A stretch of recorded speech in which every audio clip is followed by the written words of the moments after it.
Hello viewers,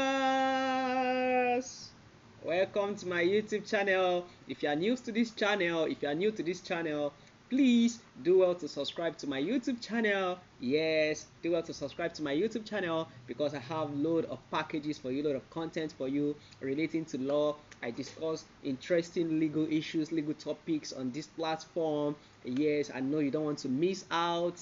Please do well to subscribe. I also do jokes. If you want to laugh, you are at the right place. So today I'll be continuing with my marriage discussion. Yes, marriage discussion. So we'll be looking at void marriages, void statutory marriages under the law. What are those things that will make a marriage to be void under the law? Number one of such thing is where both parties or either of the party to the marriage have been married before. Tunde and Tony, they want to marry. Tunde and Tonia want to marry. Tunde has been married before in the village to someone under native law and custom. Now Tunde is in Lagos. Tunde want to marry Tonia. That marriage will be void.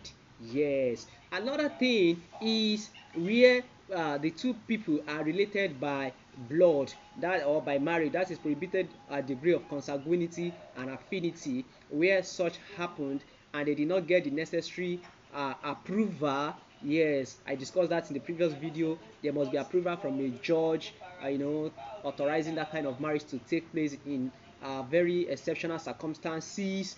If that approval is not gotten and they are related by blood, that marriage is null and void. Another thing that will make a marriage void under the law is where they fail to comply with the laws, yes, regarding solemnization of that marriage, where they fail to comply with all the procedures. I've discussed those procedures in the previous videos. If you have not seen those videos, please do well to check them out on this channel. They are there.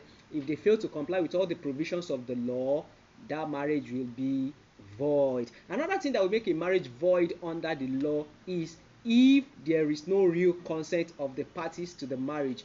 There must be real consent. Emphasis on real, not just consent, real consent. The consent must not be vitiated by fraud, by duress. The parties to that marriage must understand that what they are going through is a marriage process. The consent must be real, and everything, there must be nothing to nullify that consent. Another thing that will affect a marriage under the law that will make it to be void is where the parties are not of marriageable age. Yes, although issue of marriageable age is a controversial one, it has not been properly captured by the law. But like I said in the previous video, if you are not up to 21 years, you need the consent of your parents or your guardian or a judge of the high court or governor to be able to be legally married. So if you don't have those consents and you proceed to marry and you're under 21 years, your marriage is void. Your marriage is not known to law. Yes, I hope I have been able to help you to understand what would make your marriage to be void. Now ask yourself, all these things I've mentioned, is there anything that you have done or you are falling short of? If your answer is yes, just know that your marriage is not known to law. But you can still fall back on customary law if you have done all the necessary things under custom. We are going to be looking at that in the next video. So thank you for watching. If you have found this video useful, share with your family and friends, let it go viral, and don't forget to subscribe to my YouTube channel. Till I come your way next time, I remain my humble self, Jacob Jonah. I am street lawyer. I'm not strict, I'm just a street lawyer.